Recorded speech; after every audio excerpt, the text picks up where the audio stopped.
Habang naglilinis ng pugon, may natagpo ang tsokolateng hindi pa natutunaw ang isang batang lalaki. Habang wala ang kanyang ama, dali-dali niyang binuksan ang balot at isinubo ito. Ito ang unang pagkakataon na natikman ni Wonka ang candy. Mula nang siya'y isilang, at agad siyang nabighani. Simula noon, tuwing may baon siya, palihim siyang bumibili ng iba't ibang candy.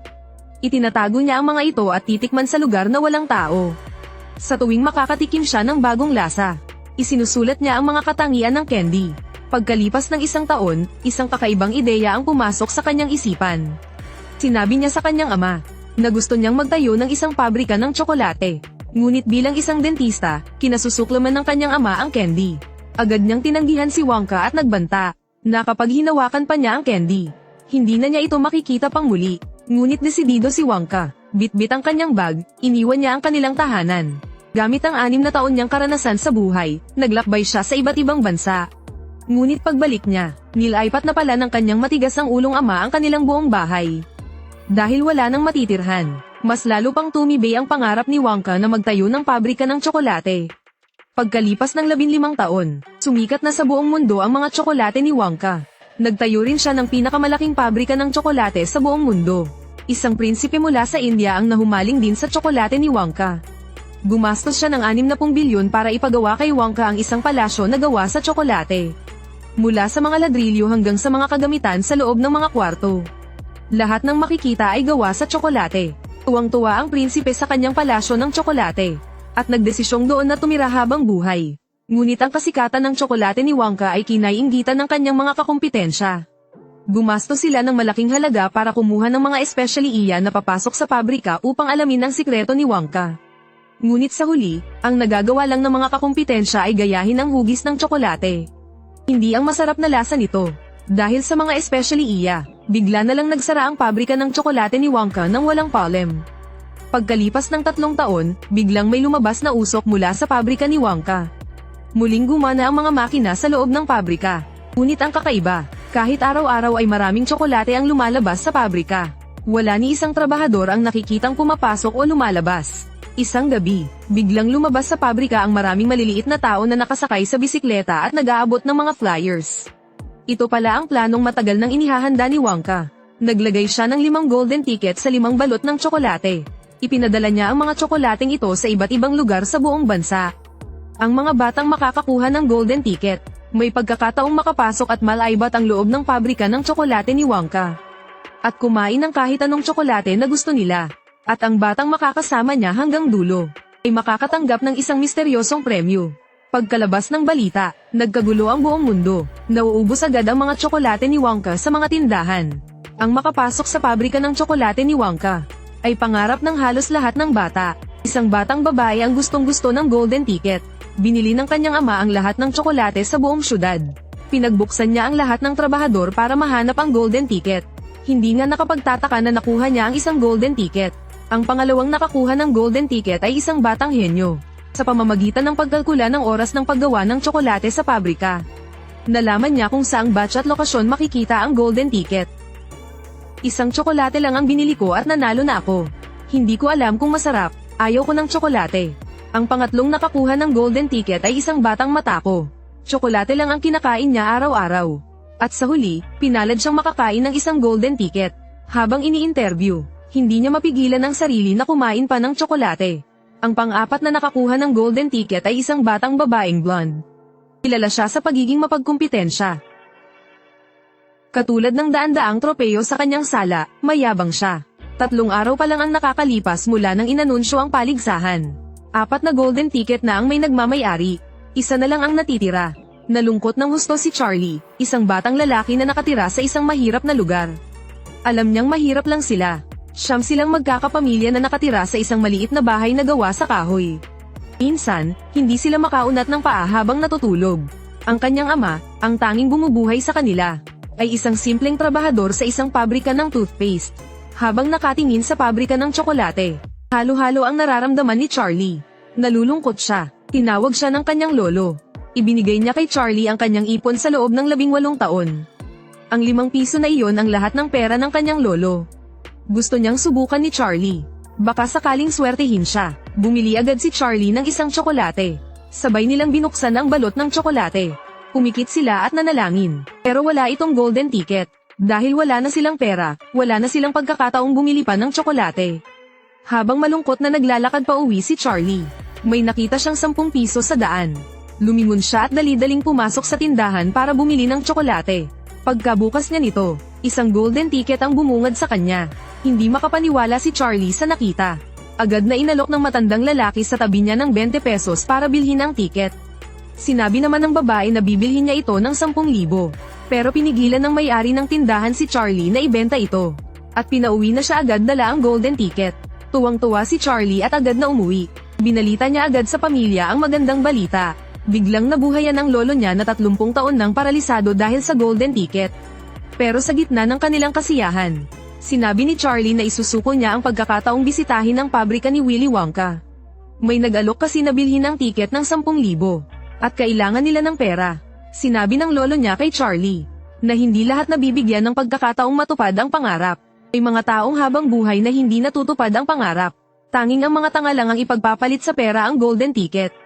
Tanga ka ba? Hindi. Sa suporta ng kanyang pamilya, sumama si Charlie sa 4 na iba pang may hawak ng golden ticket. Papunta sa pabrika ni Willy Wonka. Sumunod naman si Willy Wonka, ang may-ari ng pabrika. Sa paggabay ni Wonka, pumasok sila sa mahiwagang pabrika ng tsokolate. Namangha ang lahat sa kanilang nakita. Hindi lang dahil sa ganda ng paligid, kundi dahil lahat ng bagay doon ay gawa sa tsokolate. Pwede itong kainin. Ang talon ay gawa sa tunaw na tsokolate. Ang damuhan ay tsokolate din.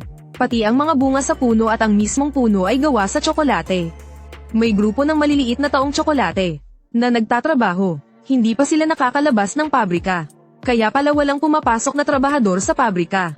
Pero tuloy-tuloy pa rin ang paggawa ng tsokolate. Masayang ine-explore ng lahat ang mahiwagang pabrika. Maliban sa matakot na batang lalaki na nagsimula ng kumain. Dinampot niya ang damo, at walang habas na isinubo. Gusto niyang uminom ng tunaw na tsokolate. Pero aksidente siyang nahulog sa ilog ng tsokolate. Sinulyapan lang siya ni Wonka. Isang tubo ang bumaba mula sa itaas. Habang lumalakas ang aipo-aipo sa gitna ng ilog, nahigop ang batang lalaki papasok sa tubo. Pinahanap ni Wonka ang bata sa mga maliit na taong tsokolate kasama ang nanay nito. Sumakay naman ang natira sa bangkang gawa sa tsokolate. Papunta sa susunod na destinasyon.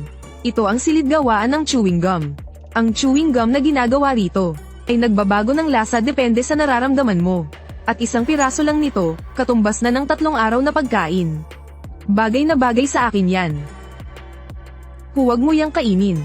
Eksperimento pa lang yan. Ako ang kampyon sa pagmuya ng chewing gum.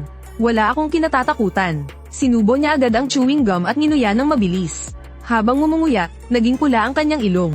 Ilang segundo lang, kumalat ang pula sa buong katawan niya. Nagsiatrasan ng lahat. Agad na sinisi ng ina si Wonka. Kasalanan naman ng bata, hindi nakinig sa babala. Hindi pa doon natapos ang lahat. Mabilis na lumaki ang katawan ng bata. Hanggang sa naging isang higanteng blueberry siya. Biglang dumating ang 2 Oompa-Loompa. At tinulak ang bata. Kasama ang ina, tinulak nila ang bata papunta sa juicer.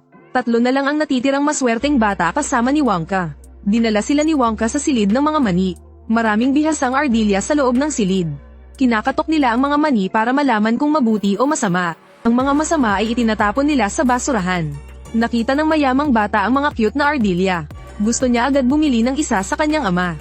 Mr. Wonka, magkano ang isang ardilya? Sabihin mo lang ang presyo. Hindi ipinagbibili ang mga ito. Ni isa. Nang tumanggi si Wonka, nagwala ang mayamang bata at pumasok sa working area. Nagalit tuloy ang lahat ng ardilya. Akmang huhulihin na ng mayamang bata ang isang ardilya.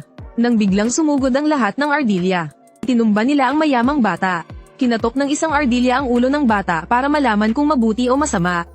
Nang malaman nilang masama ito, pinagtulungan siyang itapon sa basurahan. Sinubukan siyang iligtas ng kanyang ama, pero itinulak din siya ng mga ardilya sa basurahan. Dinala ni Wonka ang 2 natitirang bata sa isang high-tech na silid. Nakita nila ang mga Oompa-Loompa na naglalagay ng malaking tsokolate sa isang bilog na mesa. Pinindot ni Wonka ang isang buton. Lumutang ang tsokolate sa ere. Pagkatapos ng isang kislap ng liwanag, lumitaw ang tsokolate sa telebisyon. Inilagay ni Charlie ang kanyang kamay sa TV. At nakuha niya ang tsokolate mula sa loob ng screen. Isang napakatalinong imbensyon. Pero pinunan ng matalinong bata si Wonka.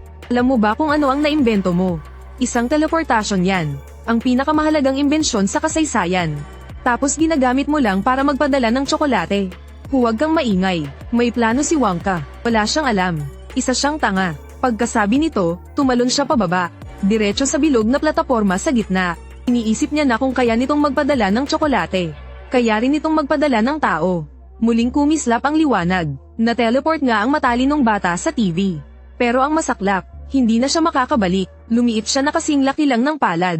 Muling lumitaw ang mga umpa-lumpa at hinayla ang pantalon ng tatay ng bata. Nilabas nila ang mag-ama. Si Charlie na lang ang natitirang maswerte. Ikaw na lang ang natitira. Binabati kita. Panalo ka. Mula sa puso ko, binabati kita. Dapat tayong magmadali. Marami pa tayong gagawin. Mayroon tayong lumilipad na elevator na makakapagdala sa atin kahit saan sa mundo.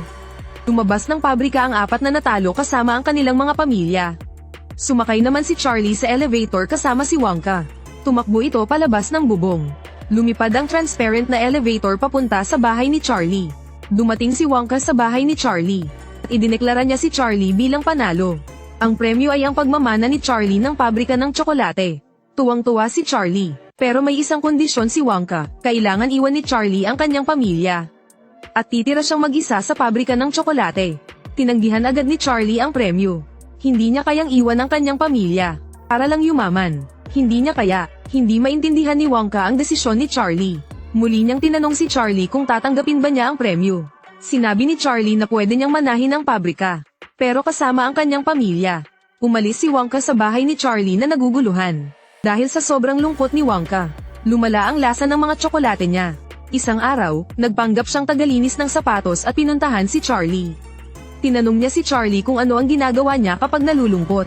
Sabi ni Charlie, hindi siya nalulungkot kapag kasama niya ang kanyang pamilya. May problema ka ba sa pamilya ko? Hindi lang ito basta bahay. Dito, bawal gawin to, bawal gawin yan. May saysay pa ba ang buhay na ganito? Gusto ka lang nilang protektahan dahil mahal ka nila. Kung ayaw mong maniwala, tanungin mo ang pamilya mo. Sino? Si Papa? Hinding-hindi. Kahit sinabi ni Wonka na hindi pwede, sinamahan pa rin niya si Charlie papunta sa bahay ng ama niya na matagal na niyang hindi nakikita. Sa tagal ng panahon, hindi nakalimutan ni Wonka ang kanyang ama. Sa tulong ni Charlie, nakita rin ni Wonka ang kanyang amang ubanin na. Pagpasok ni Charlie, nakita niya ang mga ginupit na balita tungkol kay Wonka na nakadikit sa dingding. Hindi rin pala nakalimutan ng ama ni Wonka ang kanyang anak. Pinamasdan niya lang ito sa kakaibang paraan. Kahit matagal na silang hindi nagkita at hindi siya nakilala ng kanyang ama. Ang mga ngipin niya ang nagpaalala sa kanya. Willy Wonka, Papa, sa tagal ng panahon, hindi ka ba nag-floss? Hindi kailanman. At doon naayos ang kanilang hidwaan. Muli niyang inalok si Charlie na manahin ang kanyang pabrika ng tsokolate. At sa pagkakataong ito, wala ng kondisyon.